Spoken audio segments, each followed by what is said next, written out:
ചെമ്പനിപ്പൂ സീരിയലിന്റെ വരാനിരിക്കുന്ന ഒരു എപ്പിസോഡ് റിവ്യൂ വിശേഷങ്ങളിലേക്ക് എല്ലാവർക്കും സ്വാഗതം. ഇന്നലെ നമ്മൾ അവസാനിപ്പിച്ചിട്ടുണ്ടായിരുന്നത് റോഷൻ വർഷയുടെ മേലെ ആസിഡ് ഒഴിക്കാൻ വേണ്ടി വരികയാണ്. തക്ക സമയത്ത് തന്നെ നമ്മുടെ രേവതി രക്ഷിച്ചത് കൊണ്ടാണ് അതിൽ നിന്ന് വർഷ രക്ഷപ്പെട്ടത്. അങ്ങനെ അവന്മാരൊക്കെ ഏറുകൊണ്ടിട്ട് പോയിട്ടുണ്ട്. ആ വിശേഷങ്ങൾ കേൾക്കാത്തവരാരെങ്കിലും ഉണ്ടെന്നുണ്ടെങ്കിൽ ലിങ്ക് ഐക്കാട്ടിലും അതുപോലെ പിൻ കമന്റ് ആയിട്ടും കൊടുത്തേക്കാം കേട്ടോ. ബാക്കി വിശേഷങ്ങളിലേക്ക് അടക്കം വർഷയാണെങ്കിൽ ആകെ ടെൻഷനായിട്ട് ഇങ്ങനെ നിൽക്കുകയാണ് കേട്ടോ. വർഷ എന്ന് പറഞ്ഞിട്ട് രേവതി ചെന്ന് വിളിക്കുകയാണ്. നിനക്ക് അടിയൊന്നും കൊണ്ടില്ലല്ലോ എന്നുള്ള കാര്യത്തെക്കുറിച്ച് ചോദിക്കുന്നുണ്ട്.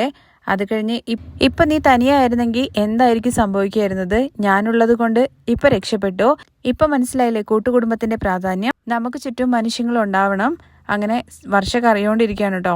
നീ കരയണ്ട, വാ നമുക്ക് വീട്ടിലേക്ക് പോകാം. അങ്ങനെ വർഷയും കൂട്ടിയിട്ട് രേവതി വർഷയും ശ്രീകാന്തും താമസിക്കുന്ന ആ വീട്ടിലേക്ക് പോവാണേ.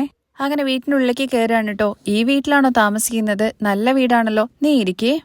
കിച്ചൺ എവിടെയെന്ന് ചോദിച്ചും കൊണ്ട് രേവതി പോയിട്ട് ഒരു ഗ്ലാസ് വെള്ളം എടുത്തുകൊണ്ട് കൊണ്ടേ കൊടുക്കുകയാണ് കേട്ടോ വർഷയ്ക്ക്.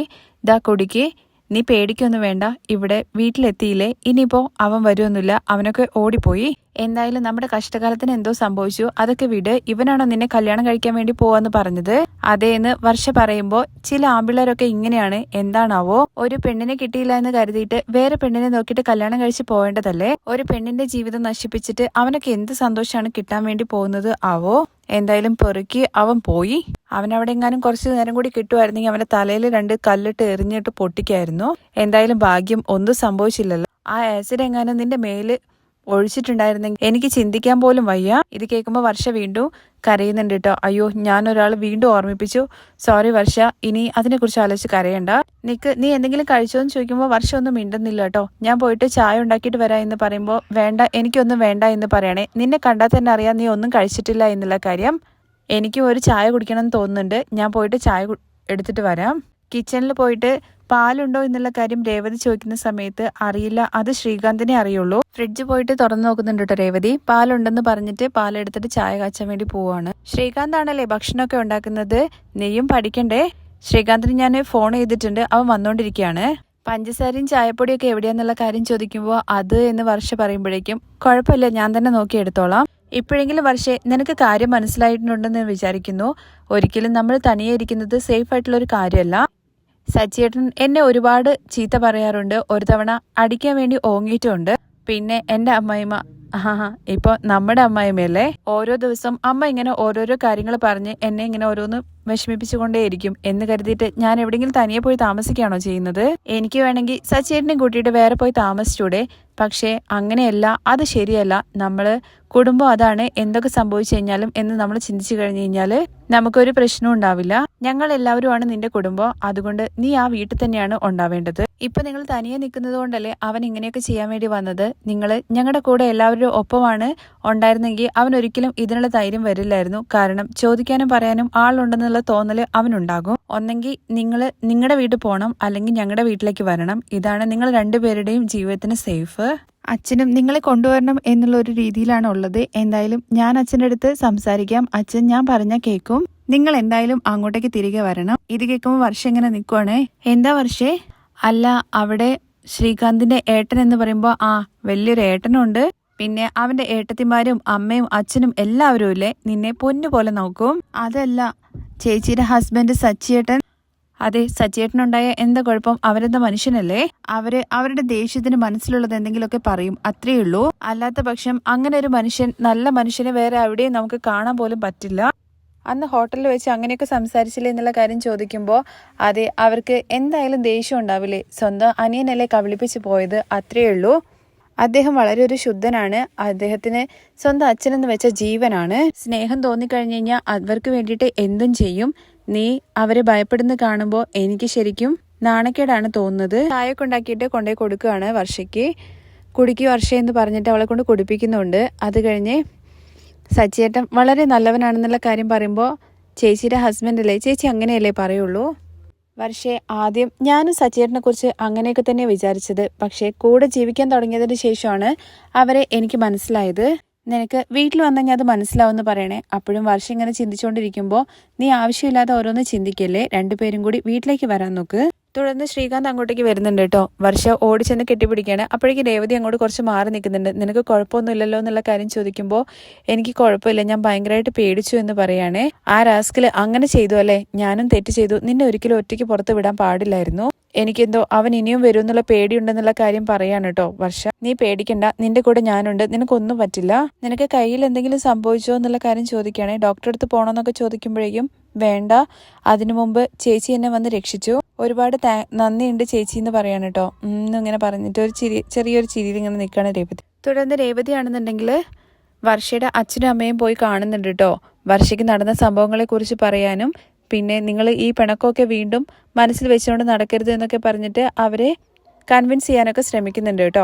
അത് കഴിഞ്ഞിട്ട് രേവതി നേരെ സച്ചിക്ക് അരികിലേക്കാണ് കേട്ടോ പോകുന്നത്. സച്ചിയാണെന്നുണ്ടെങ്കിൽ ഓട്ടത്തിന് വേണ്ടിയിട്ട് ഒരു കമ്പനിയിൽ അവിടേക്ക് വന്നിരിക്കുകയാണ് കേട്ടോ. അങ്ങോട്ടേക്ക് രേവതി തെരഞ്ഞു വരുമ്പോൾ നീ എങ്ങനെ ഇവിടേക്ക് എത്തി എന്നുള്ള കാര്യം ചോദിക്കുകയാണ്. നിനക്കെങ്ങനെ അറിയുന്നത് ഞാനിവിടെ ഉണ്ട് എന്നുള്ള കാര്യം രേവതിയുടെ അടുത്ത് ചോദിക്കുമ്പോൾ ഞാൻ സച്ചിയേട്ടനെ വിളിച്ചിരുന്നു എന്നുള്ള കാര്യം പറയാണ്. അതെ, ഞാൻ ഫോൺ എടുത്തില്ല, അത് കഴിഞ്ഞ് അവൾ എന്നെ വിളിച്ചിരുന്നു എന്ന് പറയാണ് കൂടെയുള്ള ഫ്രണ്ട്. രേവതിക്ക് അഡ്രസ്സ് പറഞ്ഞു കൊടുത്തെന്നുള്ള കാര്യം അവൻ പറയുന്ന സമയത്ത് ആഹാ, നീ ഇത്രയും വിസ്തരിച്ച് പോലീസ് ഓഫീസറെ വരെ ചെക്ക് ചെയ്തിട്ട് എന്തിനാ ഇപ്പൊ ഇങ്ങോട്ട് വന്നത്, അതിന് മാത്രം എന്താ അത്യാവശ്യം, അല്ല അച്ഛന് കുഴപ്പമൊന്നുമില്ലല്ലോ എന്നാണ് ആദ്യം സച്ചി ചോദിക്കുന്നത്. അച്ഛന് കുഴപ്പമൊന്നുമില്ല, പിന്നെന്താ എന്നെ കാണാതിരിക്കാൻ വേണ്ടി പറ്റുന്നില്ലേ നിനക്ക്?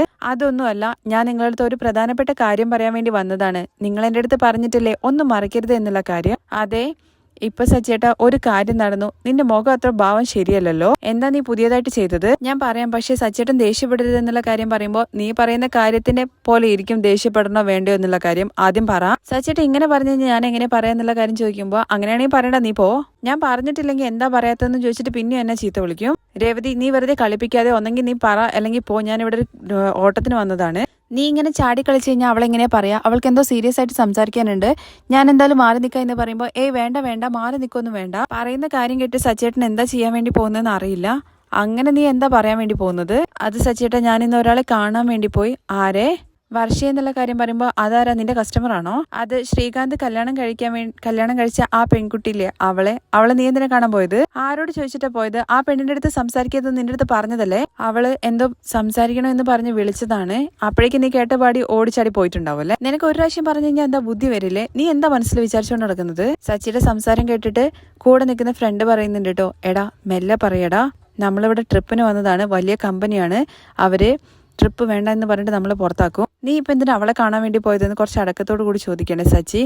അത് ശ്രീകാന്തിനും അതുപോലെ വർഷയ്ക്കും ഇടയിൽ ചെറിയ പ്രശ്നം, അപ്പോഴേക്കും നീ കേട്ട ഉടനെ തന്നെ പഞ്ചായത്ത് ചെയ്യാൻ വേണ്ടി പോയിട്ടുണ്ടാവും അല്ലേ? അവൾ ഭയങ്കര വിഷമത്തോട് കൂടിയിട്ടാണ് എന്നെ വിളിച്ചത്, അതാ പോയത്, ഇപ്പം അതല്ല പ്രശ്നം, അവിടെ എന്താ നടന്നെന്നുള്ള കാര്യം അറിയുമെന്നുള്ള കാര്യം ചോദിച്ചും കൊണ്ട് വർഷയെ റോഷൻ ആസിഡ് ഒഴിക്കാൻ വേണ്ടി വന്ന കാര്യങ്ങളെക്കുറിച്ചും അതുപോലെ തന്നെ നമ്മുടെ രേവതി കല്ലെടുത്ത് എറിഞ്ഞ കാര്യങ്ങളെക്കുറിച്ചൊക്കെ സച്ചിയുടെ അടുത്ത് പറയുന്നുണ്ട്. എന്താ സിസ്റ്റർ നീ പറയുന്നത്? അപ്പോൾ ആ പെണ്ണിന്റെ മുഖത്ത് ഒഴിക്കാൻ വേണ്ടി വന്നതാണോ? അതെ. നീ ആരോട് ചോദിച്ചിട്ടാ ഇതൊക്കെ ചെയ്യുന്നതെന്നുള്ള കാര്യം അപ്പോഴേക്ക് സച്ചി ഇടയ്ക്കെറിങ്ങാണ്ട് ചോദിക്കുകയാണേ. ആരാണെങ്കിലും ആയിരിക്കട്ടെ, ഒരു പെണ്ണിന് ആപത്ത് വരുന്ന സമയത്ത് എങ്ങനെയാണ് നോക്കി നിൽക്കാൻ വേണ്ടി പറ്റുക? പിന്നെ നീ വല്ല ഹീറോയിനല്ലേ പോയിട്ട് രക്ഷിക്കാൻ വേണ്ടിയിട്ട്? എടാ സിസ്റ്റർ നല്ല കാര്യമല്ലേ ചെയ്തത്, പിന്നെ എന്തിനാ നീ അവളെ ചീത്ത പറയുന്നതെന്നുള്ള കാര്യം ചോദിക്കുമ്പോൾ നീ ലൂസുമാരി സംസാരിക്കല്ലേ? ഇവൾക്ക് എന്തെങ്കിലും സംഭവിച്ചായിരുന്നെങ്കിൽ എന്തായിരിക്കും ചെയ്യുക? അവൾ ആരെടുത്തോ പോയിട്ട് എന്തോ പ്രശ്നം ഉണ്ടാക്കിയിട്ടെന്ന് പറയുമ്പോഴേക്കും അത് കണ്ടിട്ട് വെറുതെ നിൽക്കാൻ വേണ്ടി പറ്റുമോ സച്ചേട്ടാ? അവളിപ്പോ നമ്മുടെ വീട്ടിലെ പെണ്ണാണെന്നുള്ള കാര്യം പറയുമ്പോൾ എന്ത് നമ്മുടെ വീട്ടിലെ പെണ്ണോ? അച്ഛനെ സ്റ്റേഷനിൽ കയറ്റിയത് അവളുടെ കുടുംബമാണ്, അവളെ പോയത് നീ ചെയ്ത തെറ്റാണ്, ഞാൻ അവിടെ ഇന്ന് പോയിട്ടില്ലായിരുന്നെങ്കിൽ അവിടെ എന്താ സംഭവിക്കുക എന്നുള്ള കാര്യം ചിന്തിക്കാൻ പോലും പറ്റില്ല. എന്തെങ്കിലും സംഭവിക്കട്ടെ, അവളെ കാണാൻ പോയത് തന്നെ തെറ്റാണ്, പിന്നെ അത് പോരാഞ്ഞിട്ട് ഇത്രയും ചെയ്തും വെച്ചിട്ടുണ്ട്. ആ പെണ്ണല്ലേ എന്നെ അന്ന് കോവിലിൽ കൂട്ടിക്കൊണ്ടുപോയിട്ട് കളിപ്പിച്ചത്, വീണ്ടും നീ അവളെ കാണാൻ വേണ്ടി പോയിരിക്കുന്നത് ശരിക്കും ഒരു പൊട്ടത്തി തന്നെയാണ് രേവതി. അങ്ങനെ ഇവർ സംസാരിച്ചുകൊണ്ടിരിക്കുമ്പോൾ കുറച്ച് ആൾക്കാർ ഇന്റർവ്യൂ എടുക്കാൻ വേണ്ടി അങ്ങോട്ട് വരുന്നുണ്ട്. സച്ചി വന്ന ഉടനെ തന്നെ എന്താന്ന് ചോദിക്കുകയാണ്. മാഡത്തിനെ ഇന്റർവ്യൂ എടുക്കാൻ വേണ്ടി വന്നതാണ്. ഓഹോ, കമ്പനിയിലെ മാഡത്തിനെ ആയിരിക്കും, അവർ മുകളിലാണുള്ളത് എന്നുള്ള കാര്യം പറയുമ്പോൾ അല്ല, ഈ മാഡത്തിനെയാണ് ഇന്റർവ്യൂ എടുക്കുന്നത്. അതെ, ഞാനത്ര വലിയ ആളൊന്നുമില്ല എന്ന് രേവതി പറയുന്നുണ്ട്. നിങ്ങൾ ആള് മാറി വന്നായിരിക്കും എന്നുള്ള കാര്യം പറയുമ്പോൾ അതിൽ ഒരു പെൺകുട്ടി പറയുന്നുണ്ട് കേട്ടോ, അല്ല മാഡം, നിങ്ങൾ ചെയ്ത കാര്യം ഇപ്പോൾ ഓൺലൈനിൽ ട്രെൻഡിങ് ആയിട്ടുണ്ട്, അതിന് മാത്രം ഇവൾ എന്താ ചെയ്തതെന്നുള്ള കാര്യം സച്ചി ചോദിക്കുമ്പോൾ ഒരു പെൺകുട്ടിയെ മാഡം രക്ഷിച്ചില്ലേ, ദ സർ കണ്ടോളൂ എന്ന് പറഞ്ഞിട്ട് ആ വീഡിയോ കാണിച്ചു കൊടുക്കാണ് കേട്ടോ സച്ചിക്ക്. അപ്പോഴാണല്ലോ സച്ചി ശരിക്കും രേവതി പറഞ്ഞ കാര്യത്തെക്കാൾ കൂടുതൽ നേരിട്ട് കാണുന്നത്. ആ വീഡിയോ കണ്ടുപിടിക്കേണ്ട ഇടയ്ക്ക് ഫ്രണ്ട് പറയുന്നുണ്ട് കേട്ടോ, കണ്ടില്ലേ കല്ലെടുത്ത് എറിയുന്നതിന്റെ സ്പീഡ്, സെർ എന്ന് പറഞ്ഞിട്ടല്ലേ വരുന്നത്. അങ്ങനെ സച്ചിയുടെ അടുത്തൊക്കെ മാറി നിൽക്കാൻ പറയുന്നുണ്ട്. എന്നിട്ട് മാഡം ഞങ്ങൾക്ക് കുറച്ച് കാര്യങ്ങൾ ചോദിക്കാണ്ട്. എന്തിനാ ഇതൊക്കെയെന്ന് രേവതി ചോദിച്ചിട്ട് നൈസായിട്ട് ഇങ്ങനെ പുറകിലേക്ക് ഇങ്ങനെ പോകുന്നുണ്ട്. കാരണം സച്ചി എന്താ പറയാന്നുള്ള കാര്യം രേവതിക്ക് അറിയില്ലല്ലോ. അതുകൊണ്ട് മാഡം അത്രയും ആണുങ്ങൾ അവിടെ നിന്നിട്ടും അവരാരും ചെയ്യാത്ത കാര്യം മാഡത്തിന് എങ്ങനെയാ അപ്പൊ പേടിയൊന്നും തോന്നിയില്ലേന്ന് ചോദിക്കുകയാണേ. എനിക്കപ്പോൾ അങ്ങനെയൊന്നും തോന്നിയില്ല. അപ്പോൾ ആ പെൺകുട്ടിയെ എങ്ങനെയെങ്കിലും രക്ഷിക്കണോ എന്നുള്ള കാര്യം മാത്രമേ തോന്നിയുള്ളൂ. ഞാൻ അങ്ങനെ ചെയ്തിട്ടില്ല എന്നെങ്കിൽ ആ കുട്ടിയുടെ ജീവിതം തന്നെ പോയില്ലായിരുന്നോ. മാഡം കരാട്ട കുൻഫു അങ്ങനെ എന്തെങ്കിലും പഠിച്ചിട്ടുണ്ടോ എന്നുള്ള കാര്യം ചോദിക്കുമ്പോൾ പഠിച്ചിട്ടില്ല, ഞാനൊരു പൂവ് വിൽക്കുന്ന പെൺകുട്ടിയാണ്, അതിനൊക്കെ എവിടെയാ എനിക്ക് സമയം. നമ്മൾ ഇതൊന്നും പഠിക്കേണ്ട കാര്യമില്ല. സാഹചര്യം വരുന്ന സമയത്ത് കൈ കിട്ടുന്നത് എന്താണോ അതെടുത്തിട്ട് അങ്ങ് എറിയുക, അത്രേ ഉള്ളൂ എന്നുള്ള കാര്യം പറയുമ്പോൾ ഫ്രണ്ട് നമ്മുടെ സച്ചിയുടെ അടുത്ത് പറയുന്നുണ്ട് കേട്ടോ. കേട്ടല്ലോ സച്ചി, ഇനി കുറച്ച് ജാഗ്രതയായിട്ട് ഇരുന്നോ. ഈ സിറ്റുവേഷനിൽ അവിടെ നിൽക്കുന്ന ആണുങ്ങളെല്ലാവരും ഒതുങ്ങി നിന്നു. പക്ഷെ മാഡത്തിന് എവിടുന്ന ഇത്രയും ധൈര്യം വന്നെന്നുള്ള കാര്യം ചോദിക്കുമ്പോൾ ധൈര്യത്തിന് ആണെന്നോ പെണ്ണെന്നോ ഒന്നുമില്ല. ഇതെല്ലാം ഞാൻ എൻ്റെ ഹസ്ബൻഡിൽ നിന്ന് പഠിച്ചതാണ്. കാരണം അദ്ദേഹം ആർക്കെങ്കിലും എന്തെങ്കിലും ഒരു പ്രശ്നം വരുമ്പോൾ മുൻനിരയിലുണ്ടാവും. ഏത് രീതിയിലാണോ അവരുടെ അടുത്ത് നേരിടേണ്ടത് ആ രീതിയിൽ സജ്ജേട്ടൻ പോരാടും. അങ്ങനെയാണ് ഞാൻ ഇതെല്ലാം കണ്ടു പഠിച്ചത്. അങ്ങനെ കണ്ട് ഞാനും ഇപ്പൊ ചെറിയൊരു സണ്ടക്കോഴി പോലെയായി. അങ്ങനെ സച്ചിയാണെങ്കിൽ അതിൻ്റെ ഇടയ്ക്ക് കയറി ചോദിക്കുന്നുണ്ട്, അല്ല രേവതി നീ തന്നെയാണോ അത് ചെയ്തതെന്നുള്ള കാര്യം. അതേന്ന് പറയണേ. അപ്പോഴേക്കും ആ ക്യാമറമാൻ എല്ലാവരും കൂടി പറയുന്നുണ്ട്, സർ ഇതിലേക്ക് വരരുത് എന്നുള്ള കാര്യം. അയ്യോ ഇത് എൻ്റെ ഹസ്ബൻഡാണെന്ന് പറയണം. ആണോ എന്ന് ചോദിച്ചിട്ട് നേരെ പിന്നെ സച്ചിയുടെ അരികിലേക്കായിട്ടോ എല്ലാവരും കൂടി പോകുന്നത്. സർ നിങ്ങൾക്ക് ഇങ്ങനെ ഒരു നല്ലൊരു പെൺകുട്ടിയെ കിട്ടിയില്ലേ, ഇത്രയും ധീരതയോട് കൂടി നിൽക്കുന്ന ഒരു പെൺകുട്ടിയെ. അതിൽ സാർ അഭിമാനിക്കുന്നുണ്ടോ? അവള് കാര്യം വരുന്ന സമയത്ത് ഭയപ്പെടില്ല.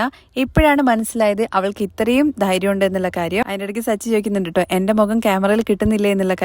ഓ കിട്ടുന്നുണ്ട് സർ. അതെ രേവതി നല്ല ധൈര്യമുള്ള പെൺകുട്ടിയാണ്. അവള് ഗുണ്ടകളെയൊക്കെ അടിച്ചോടിച്ചു. എല്ലാ പെൺകുട്ടികളും ഇതുപോലെ ആയിരിക്കണം. രേവതിയെ കണ്ടിട്ട് എല്ലാ പെൺകുട്ടികളും പഠിക്കണം. രേവതി ചെയ്തത് വലിയൊരു കാര്യമാണ്. ആ പെൺകുട്ടി നല്ലവളാണോ ചീത്തവളാണോ എന്നൊന്നും എനിക്കറിയില്ല. പക്ഷെ അവള് ഒരു പെൺകുട്ടിയെ രക്ഷിച്ചില്ല. എനിക്ക് എന്തായാലും ഭയങ്കര അഭിമാനമാണ് ഉള്ളത്. അങ്ങനെ രേവതിയെ കുറിച്ചിട്ട് നല്ല പൊക്കി പറഞ്ഞുകൊണ്ടിരിക്കുകയാണ് കേട്ടോ നമ്മുടെ സച്ചി മീഡിയക്കാർക്ക് മുമ്പിൽ. ഇതെല്ലാം കേൾക്കുമ്പോൾ രേവതിക്ക് ഭയങ്കരമായിട്ട് സന്തോഷമാവുന്നുണ്ട്. ആ രംഗത്തോട് കൂടിയിട്ടാണ് മറ്റൊരു എപ്പിസോഡിന്റെ രംഗം അവസാനിക്കുന്നത്.